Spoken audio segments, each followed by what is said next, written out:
Assalamualaikum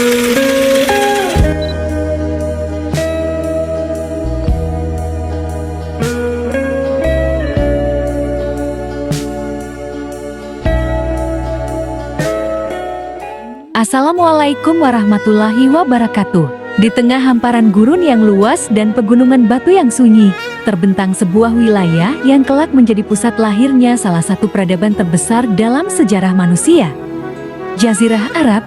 Namun jauh sebelum cahaya Islam datang, bangsa Arab telah melalui perjalanan panjang, masa-masa penuh dinamika sosial, politik, dan budaya yang membentuk karakter mereka sebagai sebuah bangsa. Dalam video ini, kita akan menelusuri periodisasi sejarah sebelum masuknya Islam ke bangsa Arab, hingga memasuki masa Islam klasik, periode ketika peradaban Islam mencapai puncak kejayaan dan memberi pengaruh besar bagi dunia.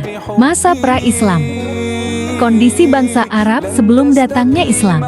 Pertama, masa Arabian kuno Arab purba sebelum abad ke-6 sebelum Masehi. Pada periode paling awal, Jazirah Arab dihuni berbagai suku nomaden dan bangsa-bangsa kuno seperti kaum Ad, Samud, dan Madian.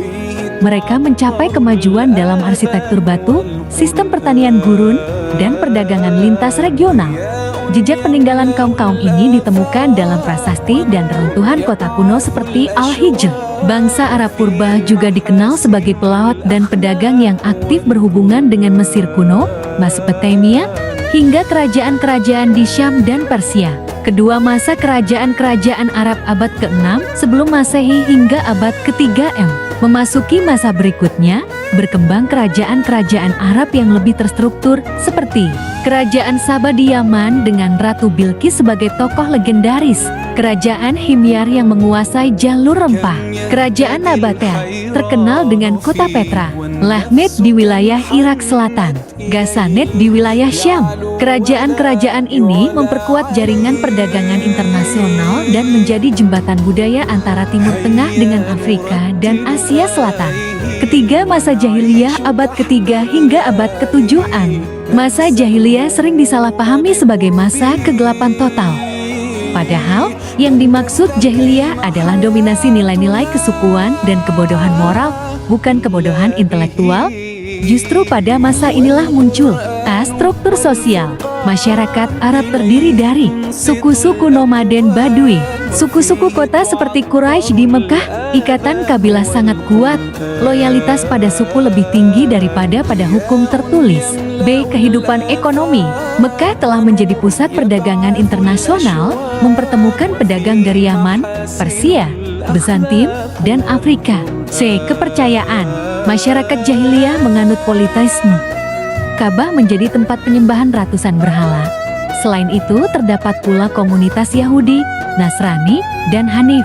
D. Sastra dan budaya. Inilah masa keemasan sastra Arab pramodern. Puisi-puisi seperti Mu'allaqat menjadi bukti kecerdasan bahasa bangsa Arab sebelum Islam. E. Masalah sosial. Namun, nilai-nilai kesukuan melahirkan perang-perang antar suku tanpa akhir, ketidakadilan pada perempuan, perbudakan, moralitas bebas dan diskriminatif. Di tengah kondisi inilah muncul kebutuhan akan pembaruan besar. Masa awal Islam. Kelahiran peradaban baru. Pertama munculnya Nabi Muhammad Sallallahu Alaihi Wasallam 570 M. Lahir di Mekah dari Bani Hashim, Muhammad tumbuh menjadi pribadi terpercaya dengan gelar Al-Amin. Ia sering merenung di Gua Hira, hingga pada usia 40 tahun menerima wahyu pertama dari Allah melalui malaikat Jibril. Wahyu ini menjadi titik sejarah baru bagi bangsa Arab dan dunia. Kedua, periode Mekah 610 sampai 622 M. Selama 13 tahun di Mekah, dakwah Islam menekankan keesaan Allah, keadilan sosial, penghapusan diskriminasi, persamaan martabat seluruh manusia. Namun pertentangan Quraisy sangat keras. Muslim mengalami penyiksaan, boikot ekonomi, hingga peminggiran sosial. Puncaknya, Allah memerintahkan hijrah ke Madinah. Ketiga, periode Madinah 622 sampai 632 M. Hijrah adalah tonggak berdirinya masyarakat Islam pertama. Rasulullah menjadi pemimpin spiritual sekaligus kepala negara. Pencapaian periode Madinah. Piagam Madinah, konstitusi pertama yang mengatur hubungan antar suku dan agama. Penguatan ukhuwah antara kaum Muhajirin dan Ansar, Perang Badar, Uhud, dan Khandaq sebagai ujian kekuatan umat Islam. Pembukaan kota Mekah pada tahun 632 M, Rasulullah wafat, meninggalkan umat yang semakin besar dan kuat. Masa Islam klasik, kejayaan peradaban Islam abad ke-7 abad ke-13-an. Masa Islam klasik adalah periode ekspansi wilayah, kemajuan ilmu pengetahuan, dan lahirnya tokoh-tokoh besar yang mempengaruhi peradaban dunia. Pertama, Khulafaur Rasyidin 632 sampai 661 M. 4. Khalifah pertama, Abu Bakar, Umar bin Khattab, Utsman bin Affan, Yalai bin Abi Thalib. Pada masa ini, Islam menyebar luas ke wilayah Persia, Syam, Mesir, dan Afrika Utara. Al-Quran dibukukan, administrasi pemerintahan dibangun, dan nilai-nilai Islam ditegakkan dalam masyarakat yang sederhana dan adil. Kedua, dinasti Umayyah 661 sampai 750 M, berpusat di Damaskus, menciptakan ekspansi besar hingga Spanyol Andalusia, administrasi modern, sistem pos dan jalan raya, bahasa Arab sebagai bahasa resmi pemerintahan.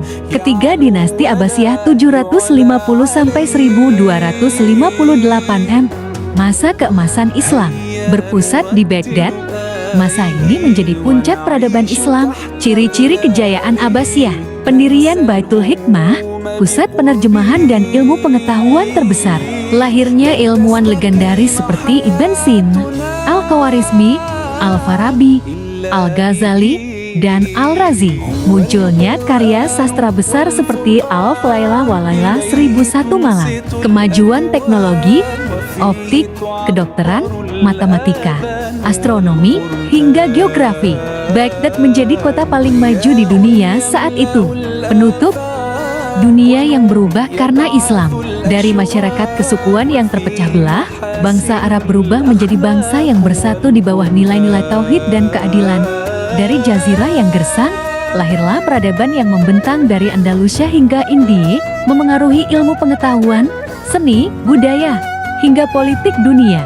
Sejarah Islam bukan hanya kisah agama, tetapi kisah transformasi sosial, intelektual, dan spiritual manusia.